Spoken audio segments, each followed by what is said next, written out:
और आइए अब बात करते हैं यूपी की सियासत की, जहां लखनऊ के गोमती नगर स्थित जयप्रकाश नारायण इंटरनेशनल सेंटर यानी कि जेपीएनआईसी को लेकर सियासी जो पारा है वो बढ़ा हुआ नजर आ रहा है।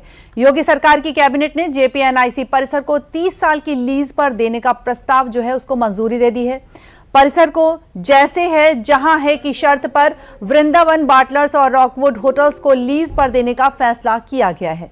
सरकार के इस फैसले के बाद समाजवादी पार्टी के अध्यक्ष अखिलेश यादव के बयान ने सियासी बहस और भी ज्यादा तेज कर दी है। बीजेपी को ये तो ख्याल रखना ही चाहिए था कि जेपी बेचने से पहले बीजेपी में 2 शब्द तो उनके ही आते हैं, और गठन के समय तो उनको आपने सम्मान देकर के तस्वीर रखी थी स्टेज पर, और लगता तो ये कि भाजपा सरकार नहीं, दुकानदार हैं ये लोग, दुकानदार हैं ये, सरकार नहीं चला रहे हैं, इसीलिए बेच रहे हैं ये लोग। तो सपा अध्यक्ष अखिलेश यादव ने गुरुवार को लखनऊ में प्रेस कॉन्फ्रेंस के दौरान जयप्रकाश नारायण इंटरनेशनल सेंटर को लीज पर देने के सरकार के बड़े फैसले पर सवाल खड़ा किया है और बीजेपी पर जेपीएनआईसी को बेचने का आरोप मढ़ा है। तो वहीं बीजेपी की ओर से अखिलेश यादव के आरोपों पर तीखा पलटवार भी देखने को मिला है।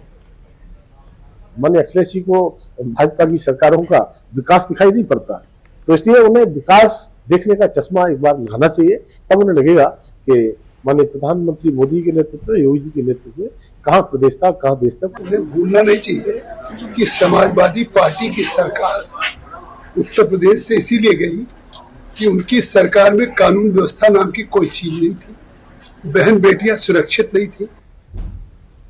और इस खबर पर अधिक जानकारी ले लेते हैं, हमारे साथ जुड़े हैं वरिष्ठ पत्रकार विजय उपाध्याय जी। विजय जी, स्वागत है आपका। विजय जी, बताएं कि जेपीएनआईसी को लेकर जो 831 करोड़ रुपए में 30 साल की लीज पर दिए जाने का जो फैसला है उसे आप कैसे देखते हैं, जिसके बाद जो यूपी की सियासत है वो गर्माती हुई नजर आ रही है, यहां तक कि अखिलेश यादव ने इस डील को कमीशन की राजनीति तक बता दिया है।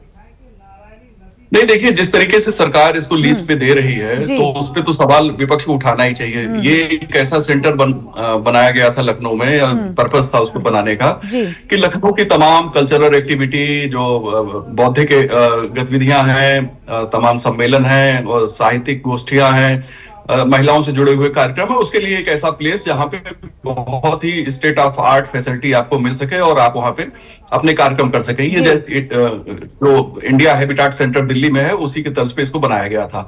बहुत ही खूबसूरत तरीके से इसको बना रहे थे। 820 करोड़ रुपए इसमें खर्च हो गया था, इसमें 100-150 करोड़ रुपए की और जरूरत थी लगाने की, लेकिन उस समय सरकार लगा नहीं पाई और एक लंबा अरसा गुजर गया। अभी 9 साल करीब हो गए हैं और चूंकि इतना लंबा वक्त गुजर गया तो अगर आप देखें कि 800 करोड़ रुपए का अगर आप ब्याज ही जोड़े 10% हर साल से, तो 80 करोड़ रुपए हर साल नुकसान हुआ, तो करीब 800 करोड़ का नुकसान भी हो गया। हालांकि उसकी ऐसे प्रीमियम लोकेशन है, उसकी वैल्यू और ज्यादा है। अब सरकार इसे लीज पे दे रही है। चुनाव के पहले हो सकता है कोई कोर्ट चला जाए तो शायद ये मामला लटक जाएगा या फिर कोई और अड़चन आ सकती है। पहले भी समाजवादी पार्टी के अध्यक्ष अखिलेश यादव ने कहा था कि अगर सरकार इसे बेचना चाहती है तो हम खरीदने के लिए तैयार हैं।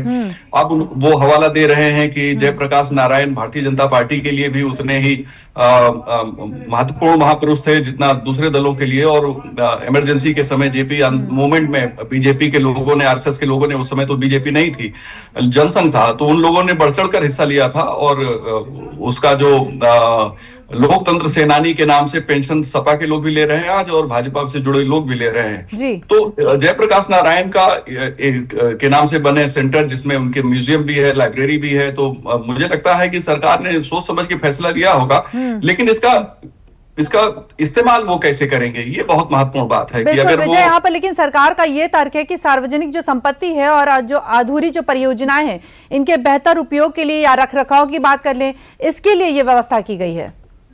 नहीं, 9 साल तो रख रखा हुआ नहीं। देखिए, 9 साल तो उसमें कोई काम ही नहीं हुआ, वो जर्जर होता गया। उसमें तमाम जो बहुत ही अच्छी किस्म की फिटिंग्स लगी थी वो सब खराब हो गई, उसके वारंटी खत्म हो गई। तो अभी एक बहुत बड़ा चैलेंज है जो कंपनी ले रही है, वो कितने दिन में चलाएगी, क्या चलाएगी, किस तरह से लोगों का इसमें पार्टिसिपेशन कर पाएगी, सरकार के पैसे से बने हुए इस इतने बड़े, इतने खूबसूरत बिल्डिंग का किस तरह से वो इस्तेमाल करेगी। तो ये तो सरकार अभी कह रही है, लेकिन बाद में क्या होता होता है, कंडीशंस में ढील दी जाती रहती है और उससे दिक्कतें होती हैं।